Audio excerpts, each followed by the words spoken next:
Shalom. How are you all? I hope you're doing wonderful. We are once again the daily chapter. Today we're Genesis 9. It's a very sweet chapter, I think, mostly sweet. Yesterday we spoke about chapter 8. We spoke about the fact that the relationship between man and the animal became on a new level. We spoke about the relationship between Noah and the dove. But Noah was still in the ark. And Noah comes out of the ark. He builds an altar for God. And he's ready for a new world. And today, we're going to start with the blessing that God blesses Noah. He blesses him that he should be fruitful and he should fill the earth. We spoke about the rebirth, the recreation of the world. It's a new creation. Noah and the animals come out of the womb of the ark and they're beginning a new world. And the new world begins with hope. But there's a new law. The new law is that from now on, man can eat. Man is not vegan anymore. Man is not vegetarian anymore. Man can now eat meat. We said that the relationship between man and animals is a different relationship. Before, it was like man being the master of the world. The master doesn't eat his slaves. But now we're living together. But it comes with a warning. And I'm reading chapter 9, verse 6. It actually begins in verse 5. For your own lifeblood, I will require a reckoning. I will require of every beast of man too. Will I require a reckoning of human life of every man for that of his fellow man. Whoever sheds blood of man, by man shall his blood be shed, for he in his image did Hashem make man. We're warned against murder, against killing somebody else. There's a warning that the Torah brings way before all the lists of commandments of the Torah. But it's a basic issue, basic moral issue in the world. But why is man warned not to kill, not to take the life of another man? It's explained because in his image did God make man. God made man in his image. And this explains why we're not allowed to kill and why anybody who kills shall be killed. What is the relationship between the idea that man was created in God's image to the idea that you're not allowed to kill and he who kills should be killed? Well, actually, this sentence can be explained in 3 ways. And whenever the Torah leaves us an option to read a verse and understand it in a few ways, it means it wants us to understand it in all the 3 ways. So let's treat what am I referring to when I say that there are 3 ways of understanding this sentence. And I'm going to read it first.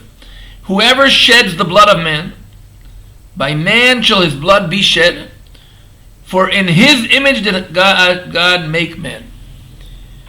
Meaning, if you pour somebody else's blood, you don't have a right to live because he was created in the image of God. And you killed something that was created in the image of God. So one way of reading it, that the man that was created in the image of God is the person killed. You killed somebody who was created in the image of God, you deserve to be killed. It's one way to read it. The other way to read it is that you were created in the image of God. How can somebody who was created in the image of God kill? This is the demand from the person who killed, the murderer.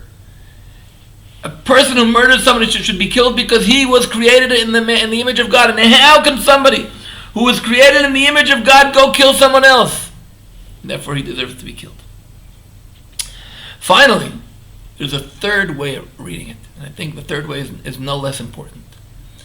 It's a claim It's a demand from society.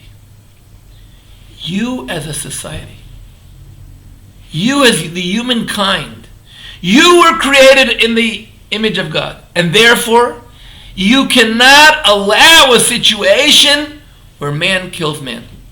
And therefore the obligation, this here, that when we understand that man was created in the image of God, in this third reading, it's an explanation why we have to kill the person who killed.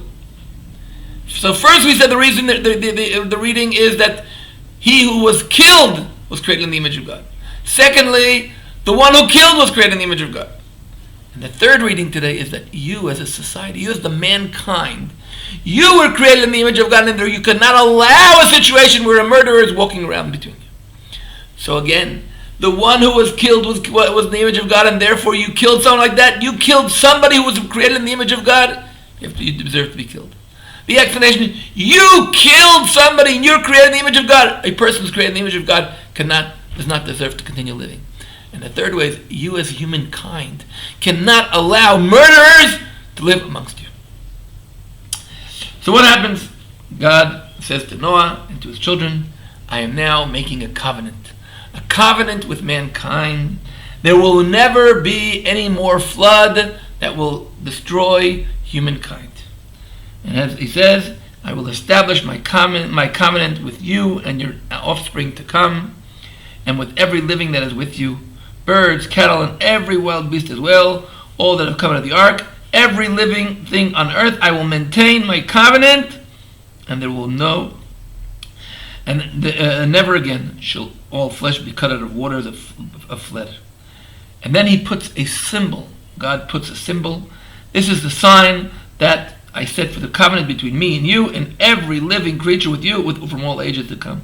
I have set my bow in the clouds, and it shall serve as a sign of covenant between me and the earth. When I bring clouds over the earth and the bow appears in the clouds, I will remember my covenant between me and you and every living creature among all flesh, so that the waters shall never again become a flood to destroy flesh. Verse 16, when the bow is in the clouds, I will see it and remember the everlasting covenant between God and all living creatures, all flesh that is on earth, that Hashem said to Noah, this is the sign, the covenant that I have established between me and all the flesh on the earth. So we see here a covenant between God and mankind, a covenant between God and mankind, which is symbolized by the rainbow in the sky.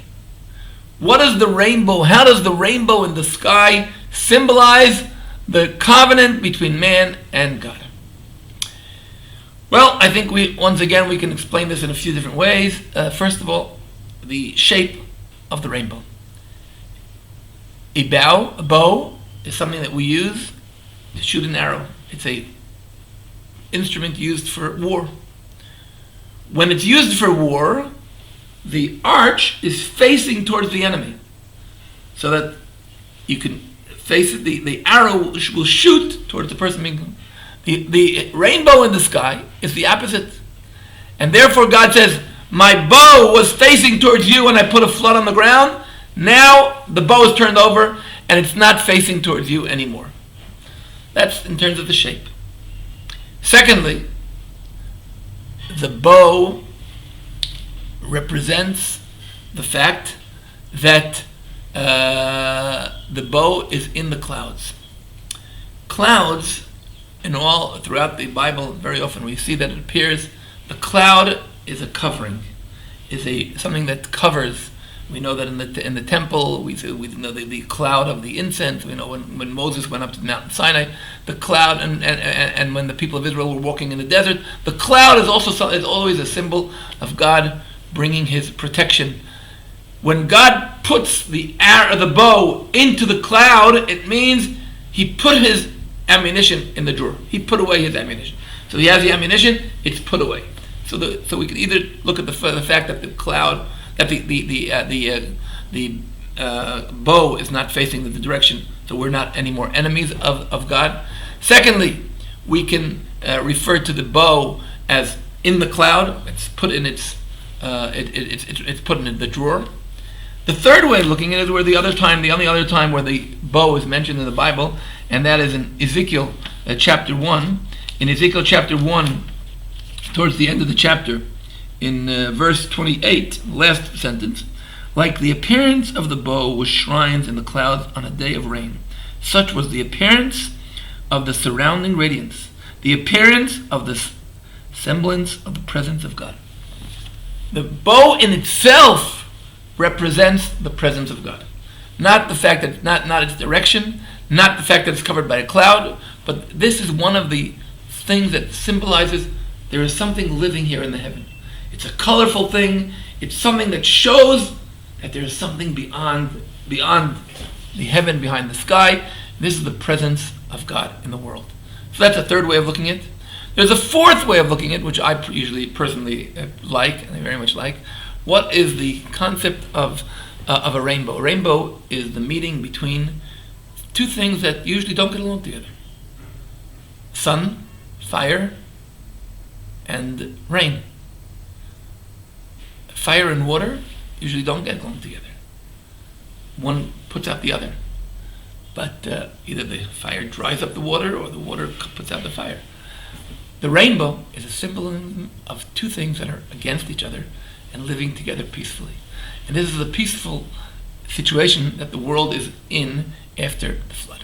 So that's four different ways of looking at the rainbow, either the direction of the bow, or the fact that the bow is covered by clouds, or the fact that the colorfulness is the appearance of God in the heaven, the beauty, and the fourth explanation was the harmony between the rain and the sun.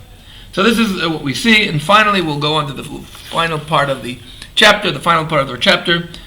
Noah begins. Now Noah becomes a man of the land, and he plants a vineyard. And we see here the story of Ham, who sees his father uncovered, maybe the first paparazzi peeking, but the story of Noah, who starts as, he's referred to as an ish tzaddik, a righteous person. But even before he starts, we know that Lemach calls Noah the name Noah, which comes with now he will Yenachamenu mimaasenu mitzvot yedenu in Genesis 5, where Noah receives his names. Yenachamenu, he will relieve us from our work and from the toil that was cursed from God. God had cursed the toil. Hashem, the Lord, had cursed the toil when Adam ate from the tree. He cursed the land. Noah is supposed to be the one who's going to comfort us. He's supposed to be the one who's going to relieve us from the curse of the land. Noah begins off as a spiritual person, ish tzaddik, a person, a righteous person. After he sees what happens, and and after coming out of the flood, coming out of the ark, we spoke about peacefulness between Noah and the world of nature. And part of that is becoming a man of land, ish adama. And he wants to bring the blessing to the land. He plants a vineyard, hoping that it'll be a vineyard of blessing. It'll be something that we use to sanctify the world. We see that he a little overdid it. He drank a little too much. And what happens after what happens with his son.